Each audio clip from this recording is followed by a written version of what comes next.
میرے پاکستانیوں 70 کی دہائی میں کرکٹ کھیلتا تھا. ہم یہاں پاکستانی سوچتے تھے کہ کون سا ملک ہے جو کہ مڈل ایسٹ کے اندر جدھر انسان جائے چھٹیوں کے لیے. یا تو آج آپ کو حیرت ہوگی سن کے کہ لوگ لبنان کی مثال دیتے تھے. آج دبئی کے لوگ بات کرتے ہیں کہ جی چھٹیوں کے لیے دبئی جانا ہے, تو 70 اور کافی دیر تک سب بات کرتے تھے بیروت جانے. سارے مڈل ایسٹ سے, دبئی سے, یو اے ای سے, سعودی عربیہ سے, سب لوگ بیروت کا سوچتے تھے کہ وہ ایک ایسی جگہ تھی, لوگ جاتے تھے, خوشحالی تھی وہاں, اوسط آمدنی, وہ سب سارے علاقے سے بہتر. پھر کیا ہوا؟ آج لبنان دنیا میں غریب ترین ملک بن چکا ہے. آج لبنان کے اندر جو پیسے والے لوگ ہیں, جو پروفیشنلز ہیں, وہ ملک چھوڑ کے چلے گئے. آج وہ آپ کو دبئی میں ملیں گے, آج ابو دھابی میں لبنان سے لوگ ملیں گے, آج وہ یورپ میں چلے گئے. رہ کون گیا؟ وہ لوگ جو باہر نہیں جا سکتے, جو غریب لوگوں کو ویزا نہیں ملتا باہر جانے, وہ رہ گئے. میں آج اپنے ملک کی بات میں اس لیے یہ کہہ رہا ہوں کہ یہ جو گریس کی سمندر کے اندر جو کشتی ڈوبی ہے, جس میں آپ کہتے ہیں تقریباً 300 پاکستانی, ابھی تک ہمیں پورا پتہ نہیں, کیونکہ وہ انلیگل تھے, وہ ناجائز طریقے سے جا رہے تھے, تو اس کے ابھی تک پوری رپورٹس نہیں آ رہی. لیکن جو میں نے ابھی تک پڑھا وہ یہ کہ جو لوگ اس کشتی پہ تھے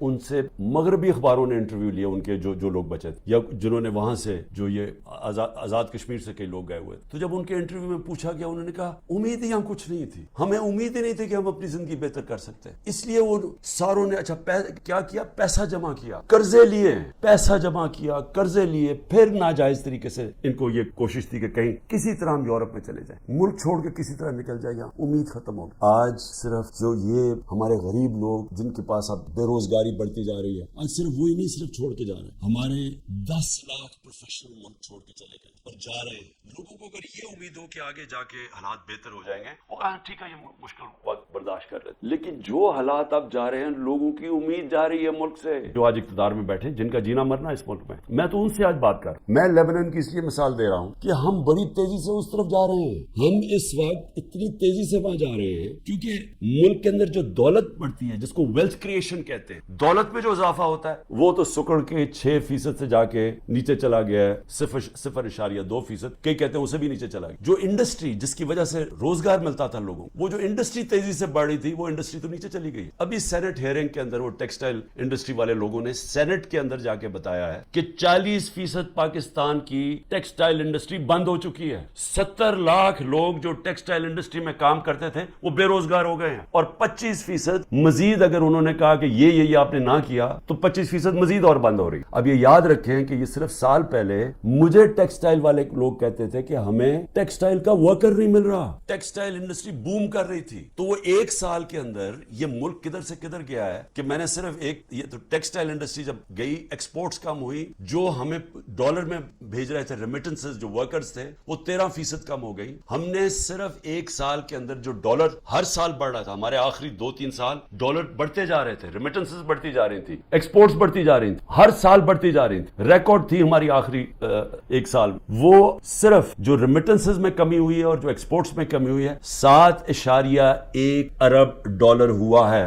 ہم IMF سے 7 ارب ڈالر کا قرضہ مانگ رہے ہیں. اتنا ایک سال کے اندر کمی آ گئی ہے ڈالرز کے اندر آنے میں, اور یہ مزید اور نیچے جا رہا ہے, کیونکہ جتنا جو مارکیٹ میں ڈالر بک رہا ہے اور جو اس کی آفیشیل ریٹ ہے, اس میں جتنا فرق بڑھتا جا رہا ہے, اتنا اور پیسہ بینکنگ چینل سے نہیں آ رہا, یعنی کہ ملک کو اتنا اور کمی ہوتی جا رہی ہے ڈالرز کی. آگے بے روزگاری بھی بڑھتی جا رہی ہے, اور ہمارا ٹیکس بھی کم ہوتا جا رہا ہے, اور آگے جا کے جو ہمارا ایکسپورٹس جو ڈالرز آنے وہ مزید اور کم ہوتے جا رہے ہیں. تو ملک میں امید کیوں جا رہی ہے لوگوں, کیونکہ ان کے پاس اب کوئی راستہ ہی نہیں ہے اس کو چینج کرنے کا. اوپر سے IMF کے ساتھ سمجھوتا نہیں ہوا کہ اب ہمارے پاس, ہم نے آگے ادائی کرنی ہے ہماری جو قرضوں کے اوپر قسطیں ہیں ڈالرز کی, اب وہ ہمارے پاس ہے ہی نہیں, اور اگر ہم نے ڈالرز نہ دیے تو ڈیفالٹ کر جائے گا. ڈیفالٹ کر گیا تو بھی پاکستان کی تاریخ میں 38% مہنگائی ہے, تاریخ میں سب سے زیادہ. انہوں نے جب پروپیگنڈا میرے خلاف کیا تھا, سب نے مل کے, یہ NRO والوں نے اور ان کے ساتھ جو میڈیا ہاؤسز تھے, تو 12.4% تھی مہنگائی, آج 38% ہے. تو مہنگائی بھی بڑھ گئی ہے, بے روزگاری بھی بڑھ رہی ہے, ساتھ ساتھ امید بھی ختم ہو گئی ہے. یہاں سے لوگ باہر جا رہے ہیں, پروفیشنلز باہر جا رہے ہیں, تو ملک آگے کیسے بڑھے گا, کس نے آ کے انڈسٹری لگانی ہے. تو میں آج یہ سب سے پوچھ رہا ہوں, یہ جو ہمارے طاقت میں لوگ بیٹھے ہوئے, کیا ان کو نہیں نظر آ رہا ہے یہ کیا, اور کیا ان کا تو مجھے سمجھ آتی ہے, یہ NRO والے یہ جو سارے مل کے بیٹھے ہوئے ہیں اپنی چوری بچانے جو آئے, کیونکہ ان کا تو مقصد ہی صرف صرف پیسہ بچانا ہے, جن کا جینا مرنا اس ملک میں ہے, کیا ان کو نہیں نظر آ رہا ہے کیا ہو رہا ہے؟ اور یہ جو حربے استعمال کیے جا رہے ہیں, پلان یہ ہے کہ عمران خان کو راستہ کیسے روکنا اقتدار میں. سارے اداروں کو لگایا ہوا ہے کہ عمران خان کو فیل کیسے کر, سارے چاہے ایف آئی اے, نیب, اینٹی کرپشن, وہ جو ایف بی آر, اپنی ایجنسیز, بس پولیس. مقصد کیا جی کہ کسی طرح عمران خان کا راستہ روکنے کے لیے ظلم کرو لوگوں کو, جو عمران خان کے رشتہ دار ہوں, چاہے وہ ہماری پارٹی کے اندر لوگ ہوں, ٹکٹ ہولڈرز ہوں, ٹکٹ ہولڈرز کے رشتہ دار ہوں, سب کے اوپر ایک ظلم کا نظام شروع ہوگا. آڑ لی ہوئی ہے اس کی, یہ جو 9 مئی کی جو ہم سب کہہ رہے ہیں کہ تحقیقات ہونی چاہیے جنہوں نے کیا, اس کے اوپر کوئی انڈیپینڈنٹ انویسٹیگیشن نہیں کر. پہلے سے پلان ہوا تھا کہ جناب یہ آپ نے یہ کرنا ہے, یہ 4-5 جگہ آگ لگے گی اور اس کے آڑ میں لے کے تحریک انصاف کے پیچھے اور عمران خان کو غدار کہہ دو اور ان کے اوپر ساری پارٹی کو بند کر دو. لوگوں کے گھروں میں گھستے, لیکن گھر کی عورتوں سے جو ہوا, مجھے ابھی تک بچوں سے جو یہ کون سا ذہن ہے جو اسکول کے بچوں کے اوپر ان کی دھمکیاں دیتے ہیں, عورتوں کے اوپر. ابھی ایک ڈاکٹر طاہر ایکس منسٹر رہ چکا مشرف کے دور, وہ ساری میڈیکل کمیونٹی جاتی ہے اس ڈاکٹر, اس نے اپنی پوری کہانی لکھی ہے کہ کہتا میں گھر میں, مجھے پتہ ہی نہیں تھا, نہ میں کسی مظاہرے میں شرکت کی ہے, گھر میں آئے, مجھے اٹھایا, گھر میں توڑ پھوڑ کی, بیوی کو بٹ مارے, بندوق کے بٹ مارے بیوی کو, اس کو جا کے چکی میں ڈال دیا جو کہ وہ سزائے موت والے قیدیوں کو ڈال دیا. یعنی کوئی اس میں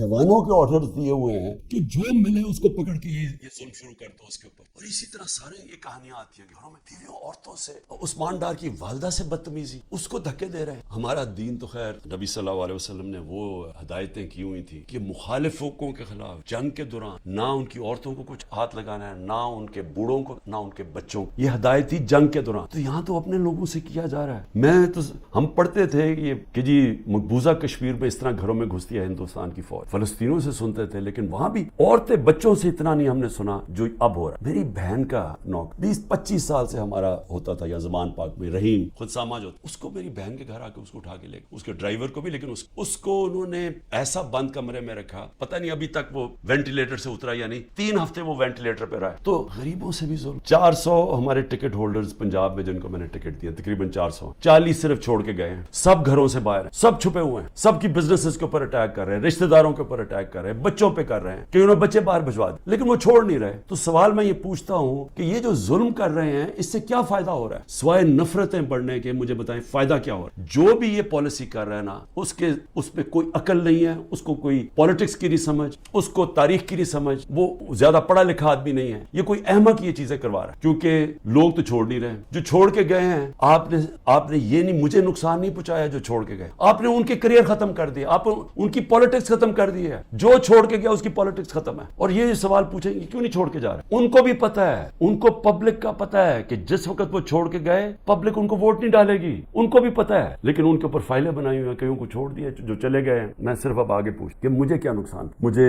میری بہنوں کے اوپر اور بھی رشتہ داروں کے اوپر انہوں نے کیا, یہ اسی طرح کی سختی. سب بیٹھے ہیں, سہ رہے ہیں سب. میرے گھر ابھی تک سیکورٹی کا جو چیف تھا وہ ابھی تک غائب ہوا اس کو اٹھا کے لے گئے. یہاں سے وہ آئے بچے بےچارے سوشل میڈیا کے پرسوں, ان کو پکڑ کے لے گئے. وکیل میرا آیا جو اس کا کوئی تعلق ہی پارٹی سے نہیں, وہ اس کے ڈرائیور کو اغوا کر کے لے گئے, وہ رات تک اس کو رکھا. تو کیا میں اس سے ڈر جاؤں گا یا پیچھے ہٹ جاؤں؟ کیا مجھے اس سے یہ جو کیسز ہیں, قتل کا کیس میرے اوپر کر دیا, میری بہن کے اوپر کیس کیا ہوا ہے اینٹی کرپشن نے, 6 ارب کی زمین لیا میں لیا اس نے جب میں پرائم منسٹر. یعنی ایسے ڈفر ہیں لوگ, میں واقعی یہ ڈفر ہی ہوں گے. وہ اینٹی کرپشن سے کیس کروایا, وہ اس نے چیک سے پیسے دیے, اور پیسے کتنے تھے؟ 6 کروڑ کی زمین, 75 لاکھ اوپر ٹیکس دیا ہوا ہے, وہ چیک سے سارا دیا ہے, وہ چیک کے نمبرز ہیں, چیک کی ڈیٹ ہے, اور وہ کب دیے ہیں, وہ میری بہن نے وہ کب یہ پراپرٹی خریدی جب حمزہ شریف پنجاب کا چیف منسٹر تھا, میں پرائم منسٹر ہی نہیں تھا تب. تو اب سوچ لیں کہ یہ کس سطح کے اوپر پہنچ گئے کہ 160 کیسز ہو گئے میرے پر. کیا میں پیچھے ہٹ گیا ہوں؟ کیا میں پیچھے ہٹ جاؤں گا؟ میں تیار بیٹھا ہوں, مجھے پورا پتا ہے کہ انہوں نے جیل کا پلان بنایا, میں تیار ہوں جیل کے لیے, لیکن اس سے کیا ہوگا؟ جب میں جیل چلا جاؤں گا ڈسکوالیفائی کر دیں گے,